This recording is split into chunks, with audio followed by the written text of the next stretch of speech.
Yeah, so good morning, everybody. Thank you so much for being here. For those who don't know me, my name is Brett Janelle. I'm your host and moderator today. And welcome to the Truth Series. And today's topic, the truth about staying in control and maybe communicating with our adult children in the process. So we have some wonderful panelists today to help us. And today is really about us being in control of our own lives. Who likes being told what to do? Not too many hands. Who likes someone else making decisions for them? Oh, sometimes perhaps, yeah, sometimes that's good. But as independent individuals, we all like to make our own decisions and be in control of our own lives. And being in control takes on many different forms while we're healthy, during a period of time, maybe while we're not healthy. And then there's that dreaded thing that none of us want to talk about, end of life. What happens when we're in that period of transition of leaving this life? And when we've left, what happens after that? And obviously, well, not obviously, but that's something that's really hard to talk about. And do you think our children like talking about that topic? Talking about our mortality? No. What about us? Do we like talking about our own mortality? No, it's not a fun topic, is it? But that is part of us being able to stay in control of our lives and being in control of the decisions, and then being able to have other people honor whatever our wishes happen to be. So I think what I'd like to do is have my four panelists come up and join me. Shauna, Kathy, Rich, and Steve, could you please come up? And I promise to have your microphones turned on, so I better be really quick before you get up here. Maybe I could start with you, Rich. Could you just introduce yourself? I know a lot of the audience know who you are, but for those who don't, who you are and why you're here today. Absolutely. My name is Rich Schultz. I'm an elder law estate planning attorney. And so I get to work with people planning both what happens after they stop breathing, who gets what, avoiding probate, wills, trusts, all that stuff. And then people sort of dealing with what happens when we live too long and we don't pass away. So end of life decision making, what's involved in staying at home or moving, what happens if we get chronic illnesses, those kind of things. Great. Thanks, Rich. Shauna. Good morning. My name is Shauna Alto. I'm a licensed social worker and have been practicing in our state for over a decade now. And I've spent a majority of my career in healthcare in both the hospital setting and also out in the community. And I'm here today because I've worked with just countless individuals and families around this topic specifically. So not having had these conversations and seeing what that outcome is, but also when there are these conversations, how great that can be. So glad to be here. Thanks, Shauna. Steve. Hi, good morning, everyone. Steve Estepona, and I'm a registered nurse by training. I've been a nurse been in the medical field for about 28 years now. Currently work for a local health plan, and previously to that, I've been an executive director at a home health and hospice. Also worked started as a field nurse there. Previous to that, I was at a local hospital working on the medical oncology floor.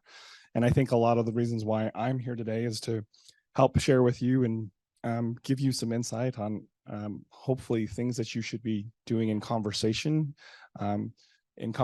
with your loved ones, in conversations with those who you trust, to hopefully allow you to have those choices of honoring what you feel is a good life. Thank you, Steve. Kathy. Hi, everyone. I'm Kathy Maupin. I'm a longtime volunteer with the Alzheimer's Association. I'm a community educator. I'm an advocate. I facilitate a support group for people who have parents with Alzheimer's. And lastly, I was a caregiver. My mother had Alzheimer's for 25 years, and I took care of her for 22. It was a very long time, and we had to have some really uncomfortable conversations. So I'm really happy to be here today so that we can have a conversation about how to have these uncomfortable conversations. Thank you. Thank you so much, Kathy, and thank you for all giving up your time to be here today. So maybe I start with you, Rich. So why is it important for us to communicate with, maybe it's our adult children, but maybe it's someone else who's important to us. It could be, a niece, a nephew, or even a grandchild. But why is it important for us to communicate what our wishes are? There's a lot of reasons. The biggest one is so that what happens is what you want to have happen. People will make, if it's children, they're not, kids aren't good at dealing with reality with their parents. My mom got sick. I use this story all the time. She had very severe dementia. If it was you, one of your friends, I would have nailed it right away. Could have guessed what she'd score on the test. My mom, I got mad because she wasn't returning my calls. So it's important for that reason, so that they know what you want, and therefore you get to have some say in what happens. But it's also so they don't fight. If they know what you want, they're not going to argue about, do we keep mom plugged in for another 6 years? Do we keep dad at home when he shouldn't be at home? Those kind of things. Thank you. Shauna. Great, thank you. I think the other reason that it's so important to have these conversations is it gives you the power back. When you engage in these conversations, it gives you the power to say, this is what's important to me. After working in healthcare, it's always very obvious when these conversations have been had. So maybe you end up going into the hospital and there's a cognitive change. So you maybe are not able to say what your wishes are. Or maybe there's a big physical change. And so there is a need for alternative planning. And when these conversations have not been had, some of the things that I have seen are, the individual who decisions are being made for. So potentially anyone in this room is being told, okay, now you need to go into maybe a skilled nursing or in rehab, or you need this type of setting. And you're like, I don't want that. I would like something else. But then maybe your trusted people are stuck. They're feeling like they don't know the best decision. They hear what the doctors want. They maybe hear what the healthcare team wants. They're hearing what you do or don't want, but then they're feeling kind of caught in the middle. And especially if they're having to make those decisions for whatever reason, then it can feel like, on your end, potentially you're not getting a say in what is important to you. So I think that is really why these are so crucial. In the situation where these conversations have been had, it's always very obvious because everyone's on the same page. So maybe skilled nursing, they're like, I'm really not feeling good about that. But here are other alternatives. Maybe could we try this? Could we talk to the team about it? And then there's more buy-in, and everyone feels better at the end of the day about it. So I'm just curious, Shauna, before we go on to Steve, of those conversations, if you had to guess, how many families are well informed and have communicated versus those who haven't? If you had to just take a rough, your best wild possible guess. My guess would be probably around like maybe 35%. Have had the conversations. Yes. So very low. And I think there's a variety of reasons, and we'll probably cover those through this conversation, but yeah. Yeah, thank you. Steve. I must be the unlucky one because I seen it very lower on the other side of it. How much lower? Well, for me, it's more 15 on the other side. And it's a hard topic, right? I mean, there's a lot of emotion when it comes to this topic. Guilt, fear, sadness, all of those things. And you're not wanting to talk about it because of the fact that those things, right? They gear up those emotions. And for me, what you're honestly doing is you're giving a gift. Your gift is allowing your loved one to know what you want. I think from that perspective, you're no longer in crisis mode. We have a crisis mode where at any point in time, something could happen to you and your health. And if you didn't plan for that moment, if you didn't understand what was going to happen to you in that moment, we are in crisis mode because we are trying to figure out what you want versus you telling us what you already know. If you sit here healthy today and you understand what kind of quality of life that you have, and you understand what kind of things that you want to have and do, I think you understand when it comes down to a point in which health is not going to happen in the way that you like it anymore, what you really want. And it's important to share that because that is a gift. Thank you, Steve. I like that. A gift. We're giving others a gift by communicating our wishes as we stay in control. Kathy, do you have something you wanted to add? Well, I just agree with all of these brilliant people up here. So I feel like I can just sit here for a second. But, we're all getting older. We don't stop time. I think we talk ourselves out of having these conversations.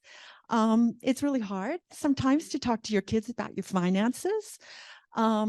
Medical issues come up as we grow older. Crises happen. People have strokes. They have heart attacks. My mom got diagnosed with Alzheimer's.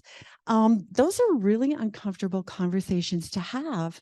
How do you talk about Alzheimer's? My mom is becoming childlike and I'm becoming the mom. How do we have those conversations? Bless my mom. My mom initiated our very first conversation. She said to me one day when we were doing laundry, Catherine Ann, I want to be buried. I thought we're doing laundry. What is she talking about? But okay, so we sat down and that was our very first conversation. So it's really important, as Steve said, it's a gift. You don't want to be in crisis mode or have your kids in crisis mode. If you're lying there with a stroke and your kids have to make decisions about your care, you're not in control, they are. So stay in control. Tell those kids what to do. So while we have you, Kathy, so I want to go around each of you, and what is one conversation you would suggest our audience consider having with their adult children or whoever their trusted person is? What is one area that you would suggest? I'm going to suggest 4. No, one. We'll go around. We'll come back. It's not okay. I really think that, Richard, I'm really sorry about this, but I think getting legal plans in place are really, really important. He's the lawyer. He can talk about that. But having the legal plans, having those advanced directives, making sure you have a will, making sure that you have powers of attorney so that your kids can act in your behalf, healthcare powers of attorney. So yeah, those legal ones, good luck with that.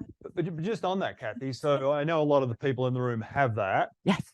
But I'm not sure that they've had a conversation with their adult children or whoever the trusted person is about what's in those documents and what they mean to that individual. So why is that part important, the conversation? Well, if the kids don't know what you want, if they don't have access to your documents, then they're not going to know. And if you're in crisis with a stroke and the doctors are asking what to do, if they don't have those documents and don't know about it, then they're the ones making the decision. But my son knows where our documents are. Yeah. So if I have a stroke tomorrow, he can go read the documents, or if I drop Absolutely. dead, he can go read the documents. Isn't that enough? That I've taught him where to go find those documents if something happens? Well, what I do with my support group, what we talk about all the time is having a notebook, whether it's digital or whether it's actual notebook. And in it, we write down everything, all the medical issues like prescriptions, doctors, all of that stuff. You guys probably know all this. We write down all the legal things and have the documents there so that the kids can see them or give them copies. So legal, medical, financial. So in that notebook, you have your bank accounts, your passwords, everything that relates to your financial things. And then the last part of that notebook is having personal items. So those are really the 4 things that we work on in support group so that it's a really complete, just pick that thing up. They will know everything that they have to do if you are incapable of doing it. So does that answer? No, it does. And I like the way you snuck in 4 when I said 1. You do like that? Yeah. You're good. You're good. Steve, what's your one that you would like to talk to the audience about? Wow, just one? Seriously. To start with. I kind of bring it to, and I was talking to the panelists yesterday about this and things of nature. I don't know if anyone's seen this commercial where it's a couple who are looking at retirement. They have very young children who are ages 7 and younger. One is coloring, and all of a sudden the sprinklers come on, and he's sitting on a porch table, and he's coloring his coloring book, and it just comes on, and he just sits there coloring. He's good with it. And then they look at the other one. The other one's stuck in a folding chair, a lawn chair, and he's trying to get up out of the lawn chair. And they're looking at him like, I don't think it's going to be that one. And then, then they look at their daughter. She's sweet and kind, and looks like it's Maggie. And Maggie all of a sudden takes a rock and throws it at a beehive and opens up the beehive. And all of a sudden, and then it ends with the commercial saying, maybe we should have one more. For that, and I talked to my wife about that same thing because we laugh. We're like, who's going to do that for us? And we laugh because it's just one of those things in humor, it brings out that moment of reality of who is going to do that for us. So I think for me, it's who do you want to represent you and your wishes, and have you communicated that with said person? And are they strong enough to fight for you? I think I've seen some other cases where people were chosen, they were chosen to be the person, and they didn't know what that really meant. And that person didn't honor that person's wishes. And that was rough to see as a caregiver. So for me, who you choose is very important, and how you talk to them and express with them what you want is very important. So I think for me, that's kind of key in mine. And Steve, would that help us determine if that is the right person by having that conversation with them about whatever our wishes are, to then maybe perhaps realize that they're not the person who's capable, or they're not going to honor what it is you said you wanted. They're going to disagree with you. No, that's not what is good for you, Dad. I'm going to do something different. Remember, it's not about their wishes. It's about yours. So if their wishes come to fruition during this conversation of, well, Dad, I'm not comfortable with that, or Mom, I don't think that that's okay. I didn't ask your feelings about it. I just told you what I would like, right? Thank you. So as we go along, if anything that our panelists are saying resonates, that's a conversation I should have with my child or whoever the trusted person is. Just make a note of that so you can think about it. Once we're done with this, talking about the different areas, we'll talk about how do we go about having those conversations with whoever it is we should be having the conversation with. But right now, we just want to talk about the kind of topics that maybe we should think about having conversations. Shauna. Yeah, thank you. I really wanted to chat about how important it is to talk about what your goals are, especially as you age. So what is your preferred level of care? What is your preferred environment?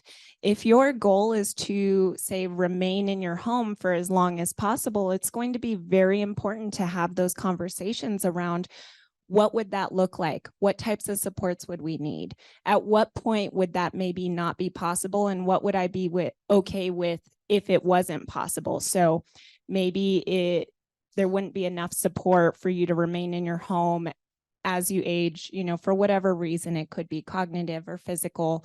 And you say, okay, at this point, I would be willing to consider, say, an assisted living. Let's talk about what that looks like. And that then gives you the power to say, let's go tour some.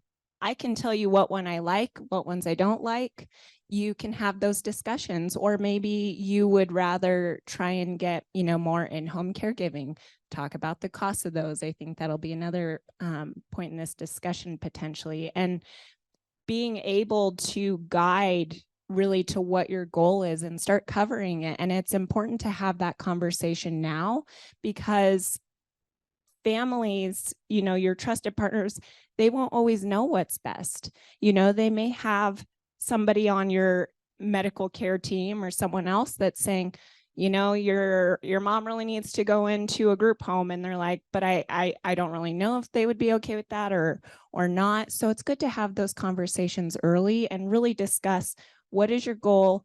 If that couldn't work for whatever reason, what would you be okay with?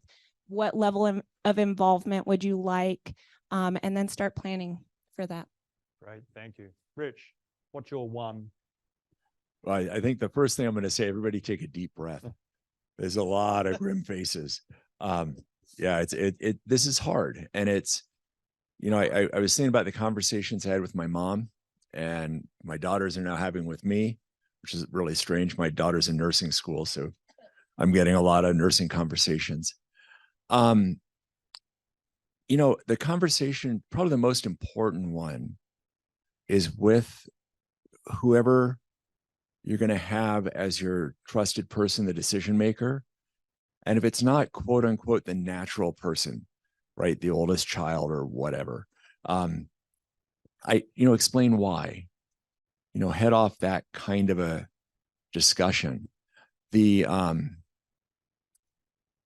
I think, everybody said, they all stole my thunder, so I don't know what else I'm going to say. But I think once you choose your person, I mean, I love that. What I always tell people, we do your estate plan and we plan it, then at your first death, we're going to come back and look at it again. It's like, why? Well, because when you actually see your family perform under stress, you may discover the person you think is going to hold it together didn't. And, maybe it's the younger child. I mean, in my case, if you know my two kids, my older daughter is the one, she's going to be massively successful in life. My younger daughter, a bit flighty, has a great life, very smart. When some poop hit the fan, my younger daughter got it handled, much to my surprise. So it may be the conversation, really be honest with yourself about who that trusted person really is. And it may be a hard decision, like, oh man, it's really not my oldest son. Maybe it's the youngest one, or maybe it's my neighbor, my cousin. Thank you. And just to prompt you, you're going to talk a little bit about the stuff, the belongings. Yeah. And actually, let me put up a slide first. I guess we're already doing that. Let's go one more slide. In your handout on page 2, we have listed each of these out that we're talking about. So if something resonates, you can mark these. And Rich, you said you wanted to talk about belonging, stuff, and stories. And then and that's getting at the other end of it. I have clients that have moved and they downsize, and I say, well, actually, I'm going to say it this way. So everybody that I've done planning with, I say, you need to list down your personal property. You have, most of your stuff is stuff. Your kids don't need it. They don't want your TV. Hate to break it to you. But you're going to have 2 or 3, maybe 5 things that either mean something to you or mean something to them. And the surprising thing is, what means something to them may not be what you think it is. And I promise you, if that doesn't end up in the right spot, your kids will throw knives at each other until the day they die. The biggest, well, up until recently, the biggest fights I've ever been in around estates aren't money. Biggest one I was ever in was woodworking tools that were, they were crap, to be honest, except grandfather did them with her son, and then grandfather did it with a grandson. The daughter was the one in charge of cleaning the house out and threw them away. Yeah, they're still not talking. So, identify that stuff. Again, and it's not going to be everything. And ask your kids, say, look, hey kids, we're going to downsize. What do you want? Is there anything here that means something? Or, hey, you remember those times we went fishing? I know we haven't done that in a while, but I want you to have my pole or the reel or your frying pan. Really, whatever it is. I'm just curious, who here has had a parent pass and you have questions you wish you had asked them about other family members or... Yeah. So that's another good one to be able to communicate those. Yeah, along that line, I didn't ask either my mom or dad about my family, about their families, until they were close to dying. And I discovered that I wish I would have started that earlier. So that's another conversation to have, talk to your kids about your family, your grandparents, your aunts, your cousins. Because most people don't think that way anymore, right? We're so busy moving forward. But those stories are great to share. And it really is, all this hard stuff, that talking about your family and what happened is a great bridge. Thank you, Rich. So just looking on the list, is there anything else we want to talk about here that we haven't on the screen? There's one, Steve, I want you to talk about. When we were talking earlier in the week, you told me about quality of life, understanding what that means to us, and communicating that to our elder children. And we also talked about the cost at end of life. Can you just recap some of what we covered? Yeah, absolutely. So, being the insurance guy, I'm always looked at as the bad guy now. It's not my fault. Trust me, it's not my fault. There is a cost to living. You're doing it every day, right? Every day we get up and we pay for something. There's a cost to living, but when there's a cost to medical things that require extra, the commonality of medical technology today is we can keep you alive for a very, very long time. It's just a fact. But there's a piece to that people don't understand sometimes. And that means, what is quality of life? And when you talk to your loved one, does your loved one understand what your quality of life means to you, or do they not? Because if today going to lunch with your loved one, with your spouse, with whomever, is a good thing and something you enjoy, awesome. What if you couldn't anymore? What does that do to your quality of life? What does that do for you? And those are all things that you have to think about, because I don't know what ma'am's quality of life is, what's happy for her, and I don't know what's happy for you unless you say something. Getting up today and going out here and enjoying time with other people, that could be quality of life for sure. Absolutely. Staying at home and sitting in a chair watching Price is Right is also something that could be said for somebody who says that's good quality of life for me. That's what I like to do. Very different in what you do, but defined by yourself, right? So at any one point in time, when a crisis happens and something occurs, if you can't breathe anymore, we'll put you on a machine. If you don't have documents that tell me not to, because we don't know what your wishes are, we're obligated to kind of do such, right? We spend quite a bit of our training in doing what we do and keeping people alive. And we don't spend a lot of training in talking about what it means to pass with dignity, what it means to enjoy quality. And so that's the piece where that wasn't trained with me, that was learned with me through watching all of you and still watching today. So quality of life is important, because if you tell me quality is great doing such and such, but you don't want a tube, that the cost of actually living on a tube every single day, going home and living with caregivers 24/7, the cost of the medical supplies, the medications, we're talking about thousands and thousands of dollars that add up to potentially millions of dollars eventually. And that's modern medicine. Somebody who gets one infusion for a certain chemotherapy drug because they want to fight it and beat it, $15,000 for every injection. 8 injections in the year. That all adds up.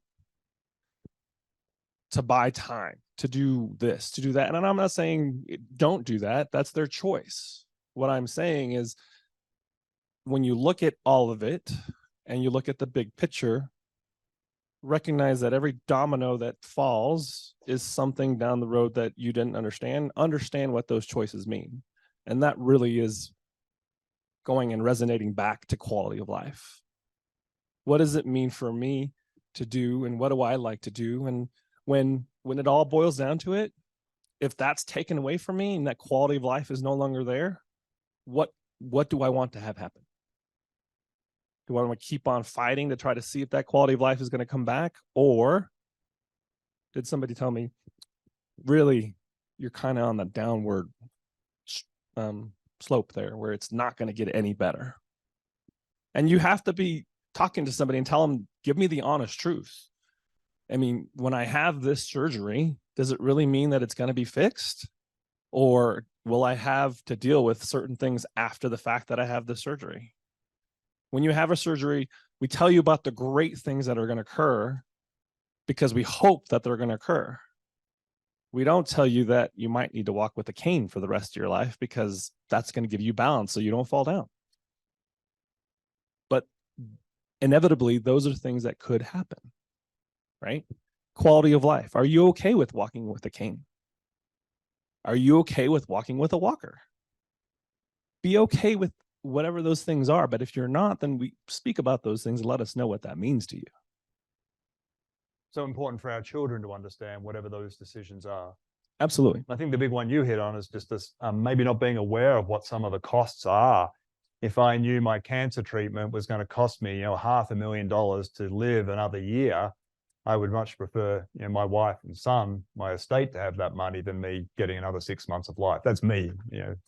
Not everyone's got a different thing, but if I knew that in advance, maybe my decisions would be different and what I would communicate to my children.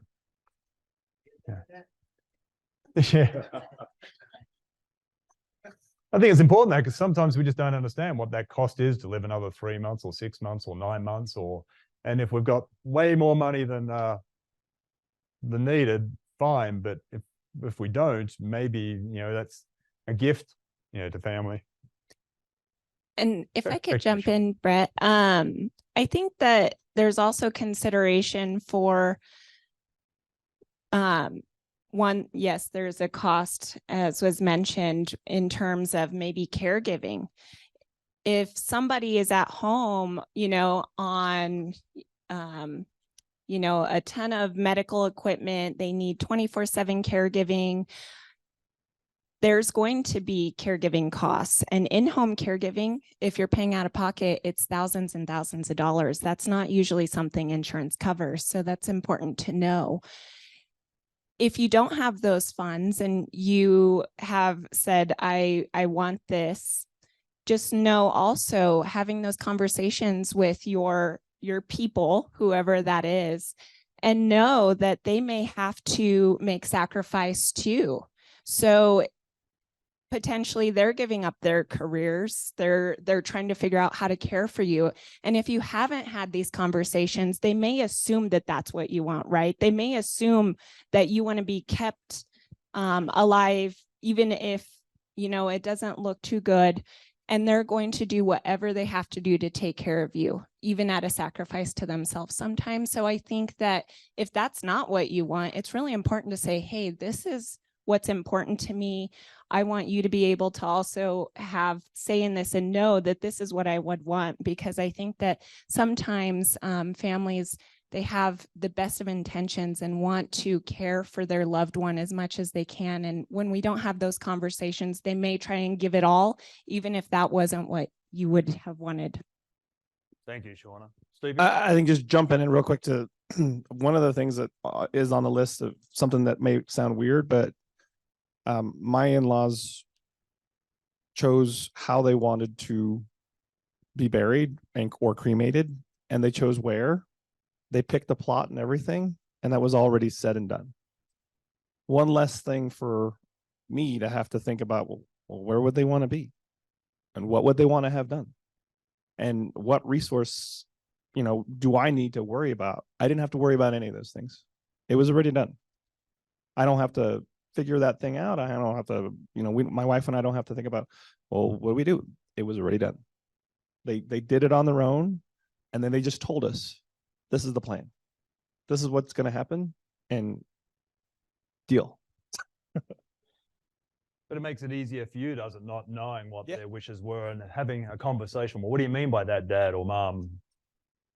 Absolutely. I mean, every conversation that I had with my parents is always about that their quality of life is this, and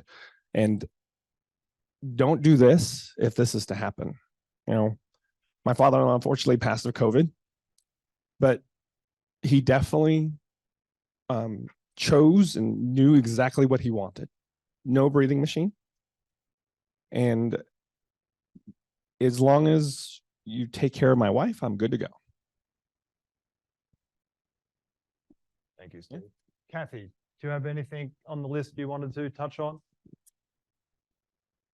I think in talking about, we've talked a lot about plans today, and certainly we had plans in place for my mother. If I could say anything, you know, we honor our parents' wishes, but sometimes we can't. So, for example, my mother begged me never to put her in a care facility. She didn't want to go to a nursing home. So we agreed to that, but she fell and fractured a hip really badly, and she had to go into long-term care. So it's really important to ask those kinds of questions, not just those surface questions, but the deep questions. Like if something really serious happens to you and you do have to, for example, be on a breathing machine, or you are going to have to go into care, what then do you want? Have that backup. Know that sometimes plans just can't be followed. And that's a really hard thing for me as a daughter, that I promised my mother that, but I couldn't follow through with that. I did for years, but once she had this terrible accident, I couldn't then follow her plans, and I had to make new plans. So plan early and plan really thoroughly so that you do have backups, and then don't beat yourself up or have your kids, they shouldn't beat themselves up if the plans go awry. Follow them, hopefully they will follow them to the letter, but have a backup so that you know. How's that? Thank you. Actually, something you guys did touch on, I don't remember who, was someone was surprised by how many partners haven't had the conversation with each other about their wishes. If I was on a ventilator, does my spouse know, what I want to have happen? I was surprised. I don't know who was telling me about that. That was me. I have that personally. So my wife and I have a disagreement over my health care decision making if I end up in that condition. But I had a client come in, a husband and wife come in. He had just been diagnosed with Alzheimer's. She was healthy, very profoundly, deeply in love with each other. And he very clearly, if he was given an off-ramp, if he had a heart attack, if he got a bad cold, whatever, he wanted off the planet. He didn't want to be a burden to his family. He didn't want to go through that. And she couldn't hear it. She couldn't look at her husband and envision him, letting him go. And it's kind of into Kathy's point about staying home. She is going to be the caregiver who will sacrifice her life to keep him home. That's not what he wants. So it's also important to have it with each other. A lot of these conversations are super heavy, but if you stick to principles, it's like if I were to give you a scenario one and lay it out for you, and I'd say, what do you want to have happen? It's like, oh, no doubt, I want this. Cool. Very clear. Those are the kind of conversations, because it's like, I don't know about Catherine's mom, but most parents are like, I want to stay home no matter what. Footnote 1, unless it's a burden to my family. But they never put the footnote in. And even if they do, that's not what the kids remember.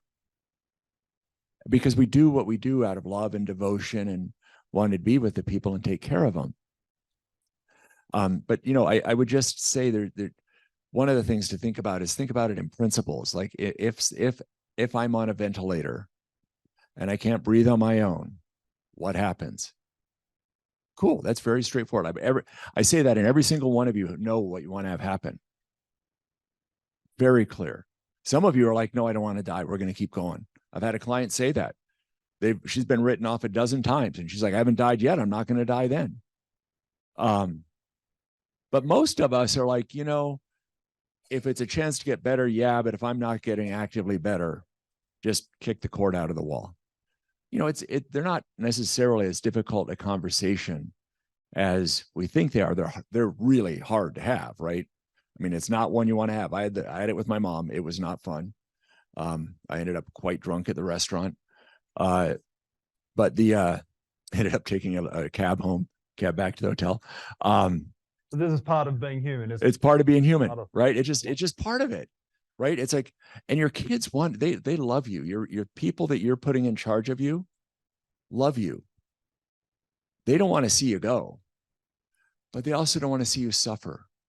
They want to know what to do. You want to give what you're really doing. All of this that we're talking about is giving them permission to do what you want to have done anyway.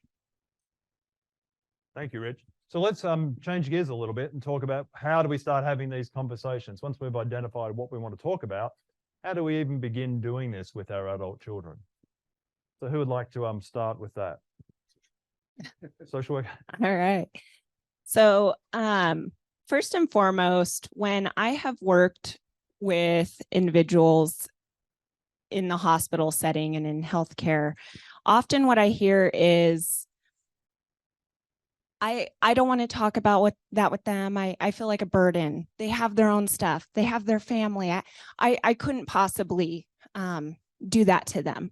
But I want to tell you all now, it is a gift, because I've worked with their loved ones who are like, I don't know what they want. This is so stressful. So it actually has the opposite impact. And many want to give. They want to help. They want to do what it is that you want, if at all possible. So I want to say that first and foremost, that it's a gift to share this information with them and share your wishes. But some practical tips, I think, is one, figuring out what it is you want to talk about. What are the big topics? Take some time to yourself and jot those down. Once you have that, then set up some time, but don't try and cover everything at once, because that's a lot to have, like an avalanche of planning. But pick one thing at a time. Let your loved one know, hey, I'd like to meet and I'd like to talk about this topic with this goal. Pick a location that's neutral, that feels safe, somewhere quiet where you guys can focus. Don't pick a time that is filled, maybe there's a lot of grief happening or a lot of stress happening. So pick, a neutral location, neutral time, know what you want to talk about. Before going into that conversation, think about what the rebuttals might be, right? Like they might say, well, that won't work because of this. Think of some solutions. Say, I've actually thought about that already. And that will help you feel confident in that conversation. And don't be afraid to write out your ideas or write out what you want to say. Sometimes in emotional topics, we can get really flustered. We start forgetting what we want to say, and then both parties maybe escalate. So just write out what it is you want to say so that you have it and you can refer to it during that conversation. Or maybe you're like, actually saying the words is really hard for me. Write it out. Have your loved one read it. There is nothing wrong with that, but it allows you to start having that conversation. So I think that those are a big one. And if for some reason you feel like this is a topic that needs someone else, it's okay to pull in maybe a neutral third party. Maybe the right person to be there is an attorney, or maybe the right person to be there is a family therapist or a mediator, or maybe there's just another family member that can see both sides and kind of help guide that conversation so that you feel like you have support. Thank you. In your handout, again, I think it's on the second page where this list is, we did put together some of the things that Shauna just talked about. Try to help guide you if you wish to have a conversation. You've kind of got a format that you can kind of follow. And again, like an example, who are the people that are going to be involved that we need to communicate with? What's the objective? I want to talk about my living situation or healthcare or go through my advanced directive or whatever it might be. Yeah. When, where. So Steve, you wanted to jump in with something? Yeah, I was just going to jump in right. And all of you are here today, and you can say, I went to this awesome seminar with these 4 awesome people up here, and we had this great discussion about life. And we plan for weddings, we plan for parties, we plan for our first house or apartment, whatever. Let's start planning for this moment just in case it happens. It doesn't have to go down to the exact T of what the plan is. It's just a skeleton. It's just ideas. It's just thoughts. When we go on vacation, if we don't have lunch at that one spot, is it a wreck? No, it's okay. we might check it off and just say, let's go there next time. Oh, I heard that the locals go here.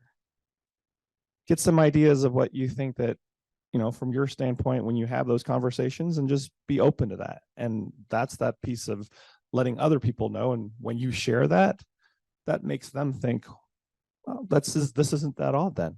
This is something that we should be starting to think about. Rich? So one thing I want to say, do not do that over Thanksgiving dinner. It is never a good time. And it seems like people do that every year. What a downer. Yeah. Okay. And while we're cutting this turkey up, let's talk about what happens when I'm getting cut up. No, not a good time. The one thing I would say is it's not a bad way.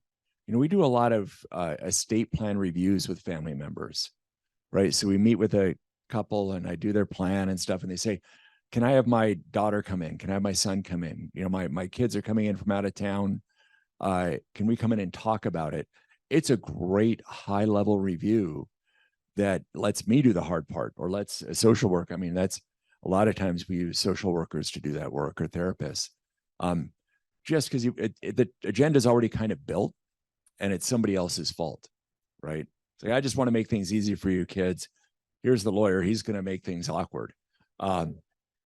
But that helps a lot. But I don't know, we're scrolled up, but the location, make sure it's comfortable for everybody. Don't do it over the holiday. Do it, the only holiday that it's safe to do it over is the 4th of July. Because we got lots of beer and barbecue, so we can change the topic quickly. And you may, the spouse question, I saw that was up there. Unless a child's spouse is somebody that is directly involved in decision-making and what's going to happen, don't have the spouses there. Make it a family conversation, you and your kids. And if you want to have the spouses come in later, perfect. But that initial conversation really does need to be, if you're married, your spouse, and then your kids. And why do you say that? Why do you give that advice? It's going to be very emotional, and they may not feel, like I made a half tongue in cheek comment about my wife and I were talking about this, and she would keep me on a breathing machine for at least 6 months for all the right reasons, right? She loves me. She doesn't want to say goodbye, blah, blah, blah.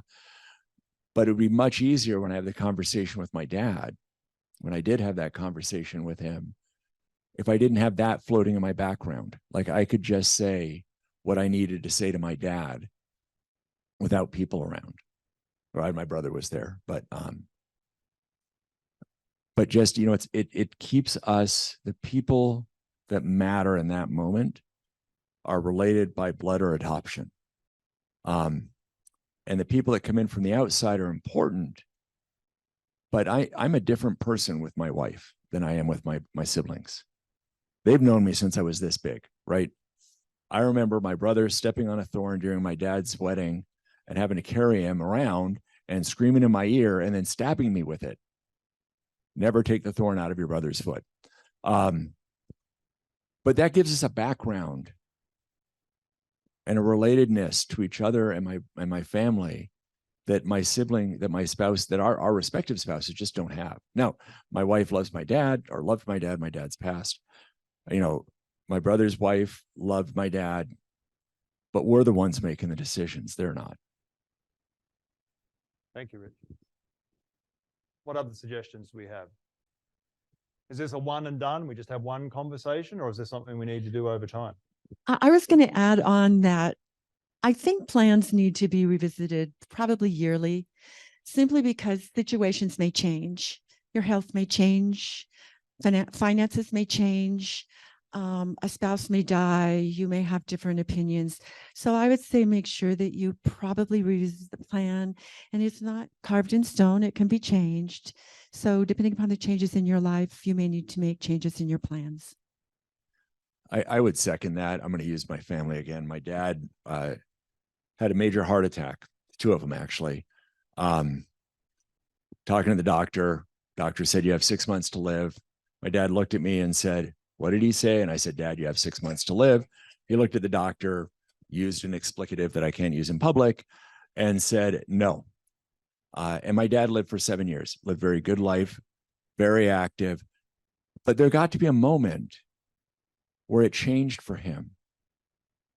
And he was just, I'm done. Please, we're done. Let me go. And so that for all of us, I always tell my clients, it's like, I'm at a certain age now, my body is doing certain things. And I can get out of bed and it takes me 2 steps for my knees to start working and my feet to feel okay, right? There's going to be a moment, a year, where it's 40 steps, or maybe not all day. And going outside isn't a regular thing. It's something I get to do once a week because my body's not working right. Well, guess what? My healthcare decisions will be different. What I want to have happen will be different. So just let it change over time. And as it changes, I mean, I agree. I share I have a physical once a year. I get my daughters together and say, guess what? This is what's happening.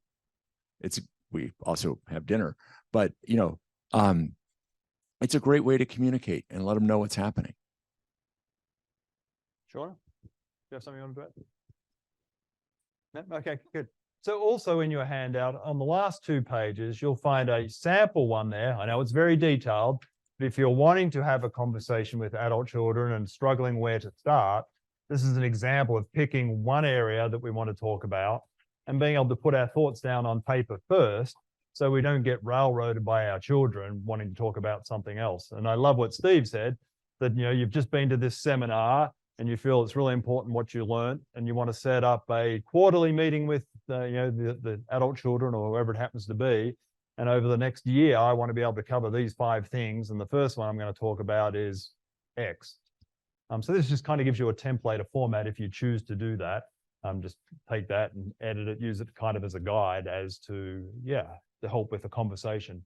And I think one of you even suggested putting your thoughts down and sending it in advance. If you know it's going to be a challenge talking to the children, let them read what it is that you have first so that they can kind of process and it's not a shock. So that then when you have the conversation, they're already kind of hopefully closer to being on the same page as you and have intelligent things to say versus just reacting based on you telling them out of the blue what this is. So hopefully that might help. I think none of us know what your family dynamics are. You know what those things are.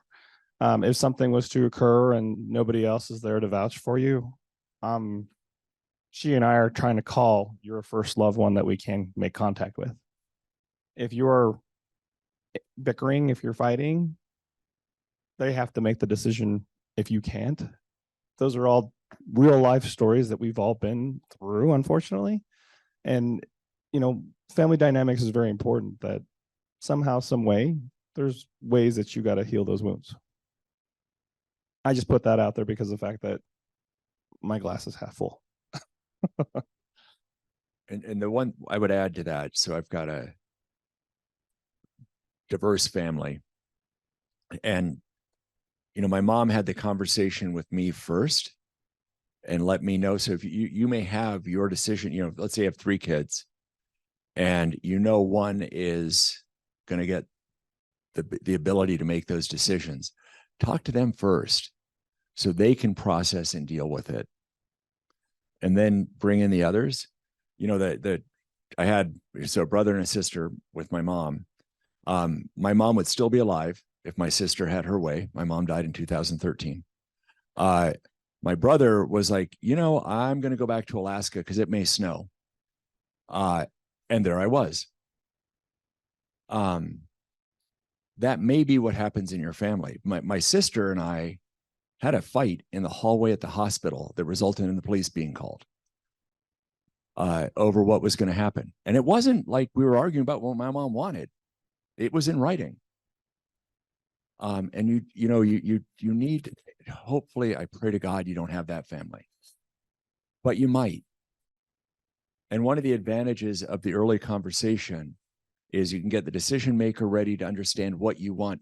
When that's all happening, right? I have all the thoughts going on. I thought about one thing, what my mom wanted me to do. That was it. Didn't care about the rest of them, right? That was my job. And if you can help, I have no guilt. I have no anxiety over that because my mom was dramatically clear. I shared with Steve a few minutes ago what my mom said. Just effing kill me. Made it a little easier. I had clarity over what mum I wanted. had very clear instructions. That was before Death with Dignity passed, so I couldn't actually do that, but I had guidelines. But I would, consider breaking it into pieces as you talk to your family, I guess, and consider the relative maturity level. And it may not be you that can heal those rifts, right? They may not be anything you can do to make your kids on the same page, but let them all know what you want. What they do with it's their problem. Again, it's a gift, isn't it? We're giving It is very much a gift. When we were talking, you mentioned disposition of assets, our belongings, financial, our wealth, the importance of maybe if it's not divided equally, maybe having a conversation with the children as to why, so maybe preventing down the road disputes. Yeah, that's another really good point. There's I have this saying when I talk to people, like, fair isn't equal, equal isn't fair. So our initial inclination is to give equal gifts to all of our kids, right? We have 3 kids, a third each. It's perfect. But what if you have one kid that needs a little more? Or one kid who is a freaking bonehead and gets a little less? Those are perfectly fine. But, if you've got the bonehead you're giving less to, you might want to let the other 2 know why, or at least leave a note to say, hey, I'm not leaving Johnny a fair amount because he stole $1,000 from my bank account every week. Or, I know if I give it to Johnny, he's going to use it to buy cocaine. People still do cocaine. But whatever that is, right? That's one. But these explanations aren't in our will or trust, are they? No, I don't. Vision is, but the division of things, but not the explanation. Yeah, don't put that in the will and trust. No. But because there's guilt, right? I mean, if you've got a child that's doing great and been taking care of you, and they get 80% of the estate, and the child you haven't seen in 10 years gets 20%, the child's getting 80%. If my experience has been they're guilty. But let them know why, and say, look, I'm giving you more. Use it for your kids. Use it for, your nieces and nephews. Don't use it for your sister, or whatever. And then, but conversely, the other way, like if you're leaving a lot for one child that's in need, explain that to the others too, so they don't feel hurt that you've favored someone. Now, they may know why you're doing it, right? But it's nice for you to say, leave a little note, talk to them, those kind of things. It can be really important. And then again, the same thing if you put, the decision maker, if it's not quote unquote the natural person, right? The oldest one, talk to the decision maker about why, and maybe even the oldest one about why. No, you've got a special needs kid. We don't want you to have to stress with this. You've got a very busy life. You travel too much, whatever the decision is. Yeah, thank you. I think that's really helpful. Is any last words? And then we'll go to questions from the audience. No, we're all good. Actually, before we go to questions for the audience, let's just take care of some quick housekeeping. Annette, can you come up and join me about the workshop that we have coming up? And then can I have my mic runners come up as well? Jerry and Lisa, I believe. Jerry and Kim, we'll get your mics in just a sec. Annette, can you just tell us about the workshop on October the 24th, downsizing? Let's discuss options. Yes. So I have actually had quite a few people ask me, they're thinking about downsizing, but they're not quite ready to go to a 1 or 2 bedroom apartment. And they want to know what other options are out there, and what other options are out there that besides 55 plus communities. So what I've put together is a workshop for those of you that are just kind of planning ahead, just want to know what are the prices, what are the options that are available beyond just a 1 or 2 bedroom apartment. Perfect. Thank you, Annette. So if you'd like to attend that workshop, it's actually on a Tuesday, not a Thursday like we normally do. October 24th, 10:30, our office. So if you would like to attend on your evaluation form, just check the box and then we'll follow up with you and remind you to be at our office on that date and time. Next seminar here, which I'm really looking forward to next month, the truth about downsizing, how others made it happen. So we're going to have a panel here of your peers who have gone through the downsizing process, who have worked out how to let go of stuff, how to work out where to go, and just their journey through that process. So hopefully we can learn from them at some point if we ever decide to downsize, maybe what some of the tricks and tips are that help them through that process. So that is next month on November the 16th, back here in this room again, yellow evaluation form. If you know you are coming, just check the box. Oh, upcoming events. Yes, so our community discovery tour. Who's joining us on the bus next week? Next week? Yeah, it's next week already. Fantastic. So we have 5 people who had to cancel. Can anyone relate to medical things coming up, doctor's appointments and all that good stuff? So we were totally full. Now we're not. So we have 5 seats left available. Correct? Still 5, Alexa? 5 seats. So if you're interested in joining us next Thursday, we're going to hop on buses here at I think 8:30. And we're going to go and tour 3 communities, 5-star premier residences, Mountain Lakes Estates, and Somerset Senior Living. And we'll be back here around 2 o'clock, we estimate. You'll get fed during the day. You'll get to tour the different communities. You'll be in groups and get your questions answered. Just discover, as I think Steve or maybe Shauna was talking about, just knowing what the options are out there is just a great opportunity to go and see what we have in our community in terms of the wonderful retirement communities that are available. So if you'd like to do that, they're going to come and see you, Alexa? Yeah. So if you want one of those 5 seats, see Alexa at the end of this. Oh, did you want to talk about the Ambassador Club? I do. So we have had quite a few people come to us saying that they love the seminars and what we do and would like to be involved and help us with putting this on. So we decided to do the Ambassador Club. If you have any interest in just learning more about it, the criteria is you need to be a regular attendee. So somebody that comes here at least 9 times out of 12 times out of the year and would like to help us in our endeavor of putting on these events, please do meet with me. We're going to meet at 11:40.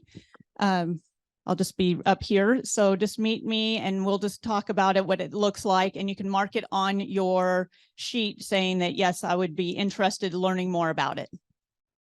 Yeah, if you could bring your yellow sheet with you too over into this corner when you meet Annette at 11:40, 10 minutes after we finish today, that would be great, just so we can follow up if you do wish to be part of it. This is all a grand experiment. We may or may not have an ambassadors club. We may have 50 people come over, or we might have 0 people come over. We have no idea. But yeah, given people asked how could they give back, contribute, be part of this, we thought, well, why don't we have an ambassador club? So we'll see.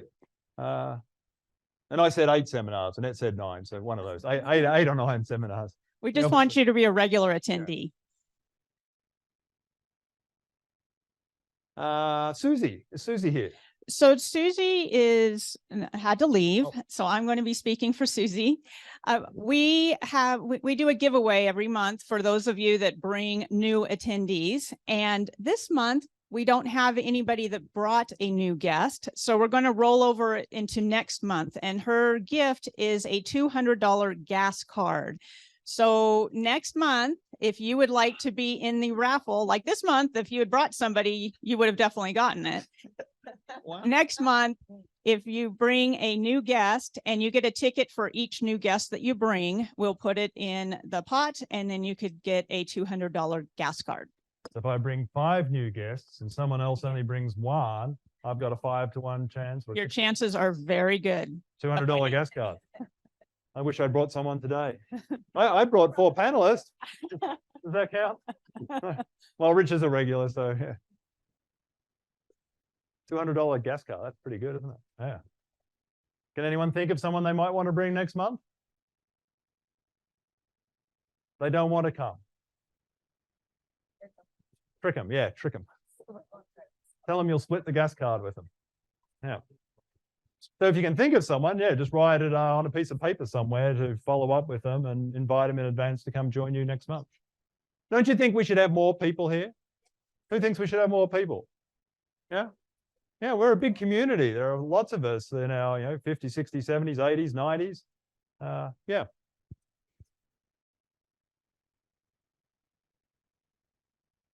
So our mic runners, Jerry, could you introduce who you are, which company you're with, and you'll take care of this side of the room for me? I'm Jerry Johnson. I work for 5-star Premier Residences of Reno in the sales office. Been with the community going on my 18th year. Would love to show you guys around our community. If you want to stop by the table and grab a card or just look us up online and give us a call, we'd be happy to show our community to you. Or better yet, take one of those 5 seats on the Community Discovery bus tour, and you'll get to see Jerry's community. And Kim. Hello, my name is Kimberly Brandt, and I work with Janelle Moves Made Easy, and I'm a senior move manager. I've worked with some of you. I know some of you. So welcome. Thank you, Kim. So Kim's going to take my left side of the room. So who would like to ask one of our panelists a question? And Rich, did you have to leave at 11:15? Oh, you're good. Oh, you told the judge just to go away, and this was more important than the judge? Excellent. Love it. So yeah, just raise your hand if you have a question. Joe over here. And if we can just start off by just keeping it to specific questions of the panelists. If you have information or stories to share, if we have time, we'll get to that, but just so we can get through the questions first. One topic that I think might come up in a family gathering is putting one of the children on a checking account. Could you talk about the pluses and minuses of that? Thanks, Joe. Great question. Yeah, it's a very good question. The plus is there's somebody on your account that can help you out and oversee what's happening if you start to fade cognitively or need some assistance. So sometimes it's a very good idea. The downside is there's somebody on your account, and if you're fading cognitively, they can take your money. I mean, hopefully you're not worried about that, but it's not a bad idea to do that at some stage of your life. You just want to make sure it's the right child and somebody that you trust. Because it may not be the child again that's there in the house with you that you want on there, because they may take the $500 to buy groceries and come back with $50 of groceries. Happens all the time. The other thing you want to be clear about, and it depends a little bit how much money you keep in that account, is most of the time when you stop breathing, that money is going to that child. It's not part of your estate to be divided up. Now they may do that, but it's an option for them. It's just some things to consider. If you do want to put a child on an account, it's best to add them using your power of attorney instead of as an owner. So they become just a signer on the account and not an owner. Say that last part one more time. The better alternative than having them on the account. The better alternative to having them on the account as an owner is to have them on the account through your power of attorney. So they have the ability to sign on the account if you want to give them that, the ability to look at the transactions in and out, but they don't own the account. So therefore it's not. Therefore, when you die, it doesn't go to them. It goes according to your estate plan. And equally as importantly, if they get sued or their life goes sideways somehow, that's not an asset that's considered theirs. It still stays yours. Because they're a signer. Because they're a signer versus an owner. And then what are the practical implications of the power of attorney, just logistically? Does that make it hard for them, or can they go and sign as needed? Yeah, if the power of attorney is done right and the bank accepts it, which they will by the time to get them on the account, it's very easy. It's very, very simple. And the only thing to remember is that when you stop breathing, that power of attorney goes away and we'll have to access the account another way.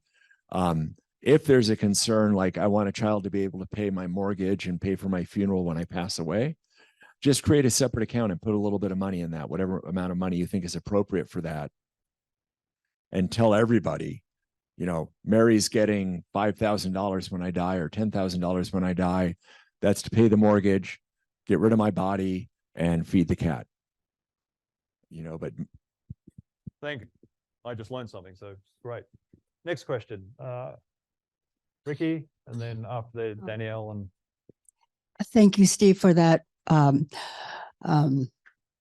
example of the 3 children. I thought about the 4th child, and when you gave the seminar on tendencies, and I was thinking about the one child you didn't talk about was the obliger.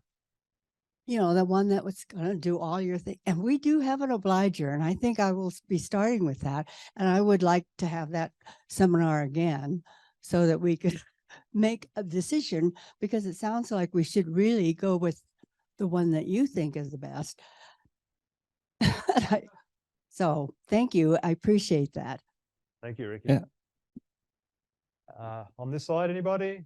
Over here, Danielle, I think. This question is for Richard. What do you recommend how to do it when you have a pet and you want that pet taken care of? More than the kids. Yeah, no. Yeah, those of you who have been in my office have met Sadie, or hopefully met Sadie, and I have Rosie, and yeah, no, I completely get somebody's got to take care of them. The first thing is find a person that wants to, so that if something happens to you, they can get in the house and take care of your pet. That's the first, right? Because if you go to the hospital in the middle of the night and somebody can't get into the house for another 3 days, that's not a good situation for your pet. So that's the first thing. And beyond that, you know, I usually, you know, it's not uncommon to, in the will or the trust, to specify my pets go to so-and-so. And you can accompany that with some money if you want. Nevada allows things called pet trusts. So you can give, I mean, I had a client leave $25,000 to take care of her dog. Now the dog was sick and needed it, but it was, you can do that. You know, you get somebody in charge, it works really well. The other way to do it is I give my pets plus $500 to Mary, something like that. The only thing I would say, you know, actually it's really interesting with pets is the most important thing is to find out somebody that will take them. You know, that's the biggest one. We had a client recently pass away, and she had a dog that she just adored and was great to her and would eat anybody else. I mean, literally. It's like, I'm very good with dogs, and I thought this dog was going to kill me. The only time I've been that scared is I had a wolf follow me. And, you know, in those events, you know, kind of we had to put the dog down. To be realistic with yourself, like, is this your dog? Like, you know, I have clients that have wolf dog hybrids, really good with that person. That's their pack. Not so good with anybody else, including their wife. So you got to really look at it. That's rare. The other one that's tough are birds. Parrots, they live 100 years. Don't get a parrot when you're 80. We got to figure out what to do with that. And most people, again, we had only one, well, now twice, have another client that's got 3 parrots. But the first time we had to guess. This time I'm like, there are parrot clubs. Go talk to the parrot club and find somebody to take your parrots, because they're going to outlive you. They just will. So there's that kind of stuff too. That reminds me of an article from Joe Bauer on that big turtle. Yeah, the turtle lived like 150 years. So what do I do with my turtle when I pass? I think that was you, Joe. Shared that article with me, if I'm not mistaken. Yeah. Any questions on this side? Go on. Hey, Richard, this is for you. You're a state attorney and also an elder law attorney. When we come to you for our state, you do the power of attorney for finance and power of attorney of healthcare. Is that done? Or like in my case, no kids, no nothing. So I need something in the future that's going to. Yeah, that's actually, forever. That's coming down to things changing as you go through life. So the answer is it's up to you on how far we go with the powers of attorney. So they're the way I do it, there's estate planning powers of attorney, and then there's powers of attorney that have specific provisions dealing with elder law issues. Very frequently, I always try to encourage people to do the elder law version, but it's a little bit scary to think about giving maybe your kids that kind of authority over your assets, the power to make gifts, the power to choose where you live, those kind of things. If you're healthy, if you get a diagnosis, sometimes it's like a little easier to say, wait, I want my kid, not the court, to make those decisions for me. So I don't know if that's an answer or not.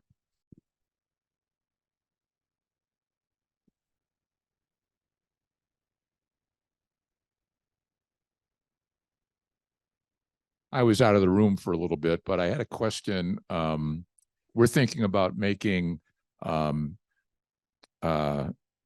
choices. One, a power of attorney for our financial thing, and a different power of attorney for health. Is that a good idea? Speaking from experience, yeah, it's one of those things where it's a checks and balances, right? Somebody might be very good with books.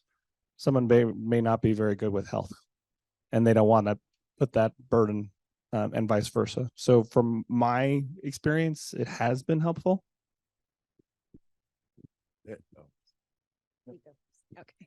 And just to piggyback off of that, if you have a power of attorney for healthcare decisions, make sure, you know, your local hospitals, if you're likely to go there, have them. There's also a Nevada lockbox. You can put it in there.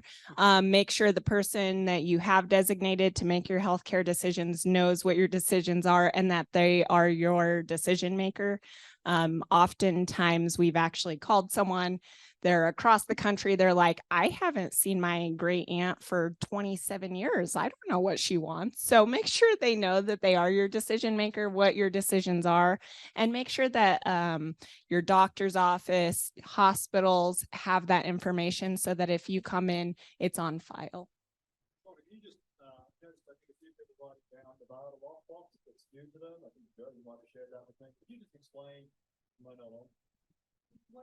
Could you just explain to the audience what Nevada lockbox is, if someone wants to, what its purpose is, how to go about utilizing it? Yeah, so I don't have the web link handy. We could probably get that out, but you're able to submit those documents. The state has, I don't know how to describe that. It's a secure web storage for your healthcare documents. You can put other stuff up there, but that's the main reason. And it's for Nevada only. If you go into care, every care provider, every hospital in the state is obligated to search that directory to see if there's anything up there. If you end up with an elder protective services report, something like that, they're obligated to go look at your lockbox, find out who your decision makers are, contact them. It's a very, very good tool. And it's at the Secretary of State's website, but if you just type in whatever search engine, Nevada Secretary of State lockbox, it'll come up with a link, create an account. It's free. Very, very good tool. Thank you for sharing that. That's a great resource we have here in the state. Thank you, Kim. Yes, for Richard. Just hold your microphone a little closer. If you can. Yes, I have in my estate, my wife was my primary trustee or successor trustee, what have you. We were both trustees, pour over will and everything. She passed away. Is it necessary? Is the plan is still written as if she is that person? There are designated second, successor trustees. Is it enough to leave it at that? Or should I have the wording redone? And or should my healthcare person now bring a death certificate with them if they're either going to the bank or going to the hospital? So I'm gonna legally, nothing needs to change. Pragmatically, on the powers of attorney, particularly healthcare, financial, you want to redo those and remove your wife. You want to make sure it cascades into the right person. You do not want to go to the bank and need access to an IRA or something with a power of attorney that says, if I'm disabled, it's my wife, and they hand over the death certificate, and your son, who's the next one in line, is told, I have to give this to legal. We'll get back to you next month. If you need a power of attorney, your life is stressful enough, there's enough going wrong, you don't want that extra layer of headache. So I would redo that. The other reason that you want to generally redo it is a lot of times between husband and wives, the power of attorney is effective immediately. You know, if I give Piper full control of my life, doesn't matter. She already has it. Piper is his wife. My wife. Yeah. Sorry. Yeah. If I give my, you know, I mean, realistically, and even if she doesn't, I think she does. I don't, and I trust and love my kids, and I would hand them a rope and jump off a cliff and know they would hold on to it. I'm not going to give them that authority right away over my life. I'm going to make my power of attorney contingent on my not being able to manage my affairs for them. So worth kind of looking at those two. Is that good? Thank you. Down the back. Oh, I think we're on this side of the room. Jerry? And then we'll come over here. So if Rich drew up a wonderful trust for you, is it still necessary to set up that with Nevada lockbox? Yeah, I would. I mean, you know, we have your stuff electronically in our office, right? So if your kids call me, anybody calls, we can get it to them very quickly. What the lockbox gives you is if you're in a hospital in Winnemucca and they don't know anything, they're obligated to go look at the lockbox and see if you have anything there. Now, they're going to administer care. They're going to do all the crisis management, the ICU stuff. But then they know to go look and see if there's somebody they should contact. So yeah, I think we had this discussion that it wasn't maybe not as necessary as they've expanded what that capability is. I'm more of a fan of using it. And as the state laws have sort of required that, in, you know, that second step of investigation, it's a good thing. Yeah. Oh, really good question. Perfect. Repeat the question. Yeah, I'm going to repeat the question. It's like, do I have to update it to make sure it matches my current plan? Yes. That's the pitfall of uploading stuff to the web or giving people copies of documents. If you change them, you got to go get them back and give them the right one. You don't want, you know, you don't want your lockbox healthcare power of attorney to name your daughter as the decision maker. And actually the right decision maker is your second cousin twice removed. That would cause problems. Thank you. Hi,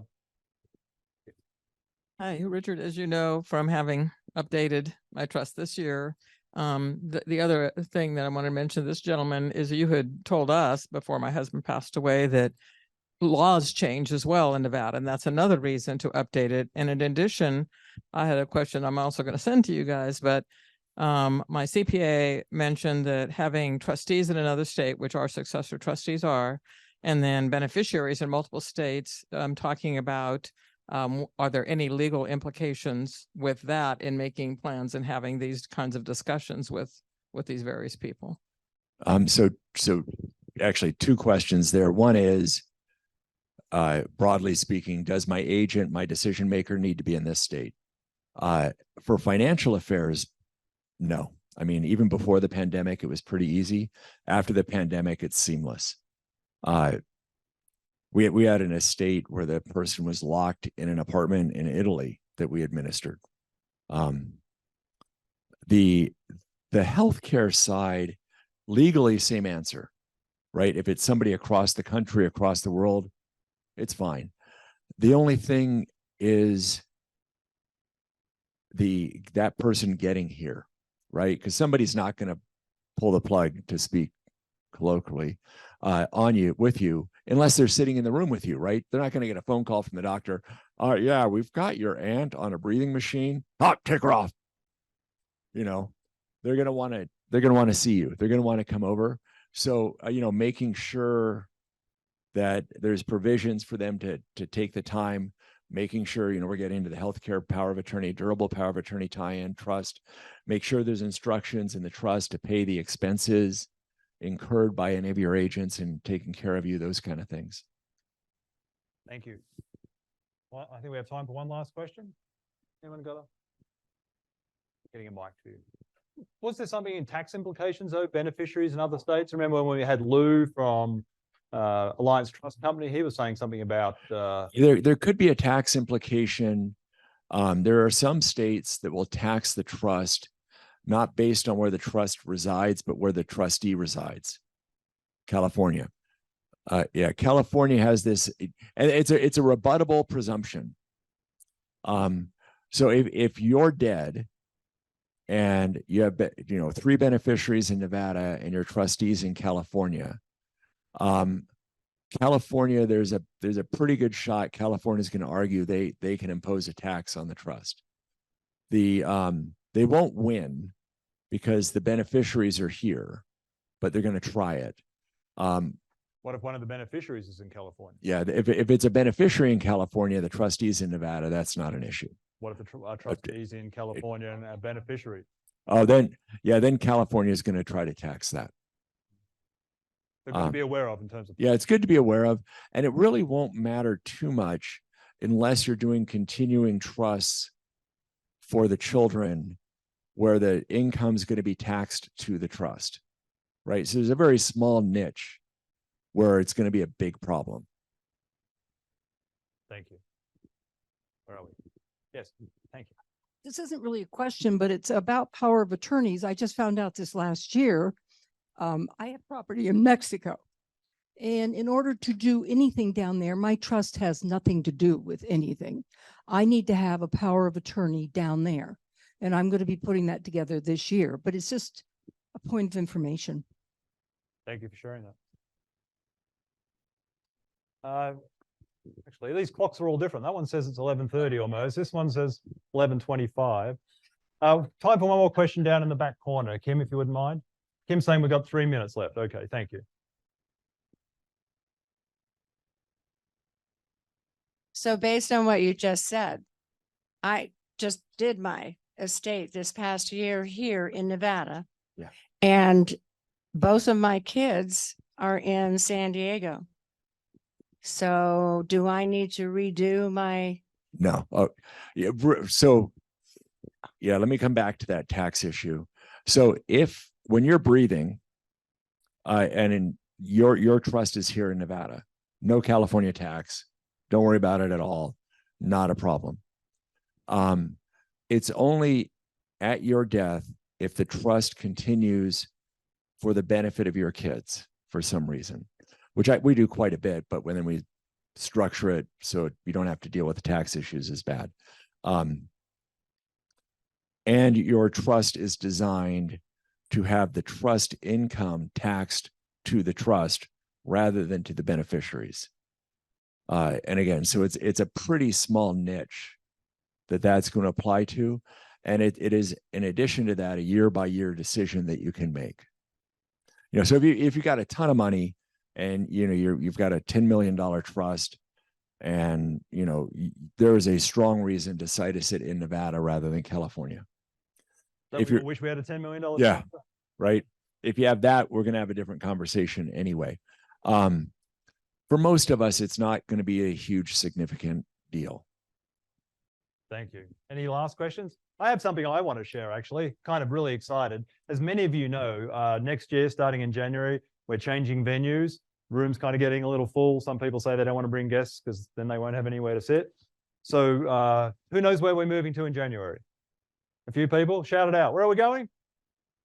The convention center. It's going to feel very much like this. We'll just have a little bit more space to move. But in addition to that, and we'll talk more about it next month in December and provide maps and directions and all of that logistical stuff to help minimize how confused we all are. But I'm sure we'll all be confused. The first one in January lost. But I want to share, we have some fantastic education partners, and some of them are still here in the room. And without them, we would not be able to do that. And going to the convention center is even more expensive. So we've been seeking out some additional education partners to help us offset the costs. I'm excited to share because Kathy is with one of the organizations. Joining us next year as an education partner is the Alzheimer's Association.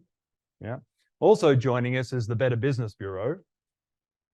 And a lot of you on those surveys we sent out asked for scams. So we're going to have Tim back from the Better Business Bureau. He's got a detective, I think, from the Sparks Law Enforcement. We're going to have the Attorney General's office back for scams. So that's one we'll definitely be doing. We also have AARP will be joining us as a partner next year. And we have several others in the pipeline who are just getting approvals at the moment. So we're excited about that and just wanted to share it. Yeah. Will they charge for parking? The convention center is not going to charge any of you for parking, but I'm thinking maybe I should charge you all of that. I'm kidding. No charge for parking. Yes, and we'll talk more about the logistics next month. So we're super excited to be able to have our current partners and some new partners joining us, going to a bigger venue. So hopefully we can just help more people in the community. And that's where we really need your help to think about who else do you know that should be coming to these events. Because I'll be very embarrassed if we go to the convention center and we don't start filling up the room. I'm going to have egg on my face because I've convinced everybody that we have a huge need in the community and more people will attend. So I really need your help so I don't end up being embarrassed in January and February, because we'll be fine. Thank you. Yes. If we rent it, they will come. Good. You're making me feel better already. So thank you all so much for being here today. We so appreciate you, and we look forward to hopefully seeing you next month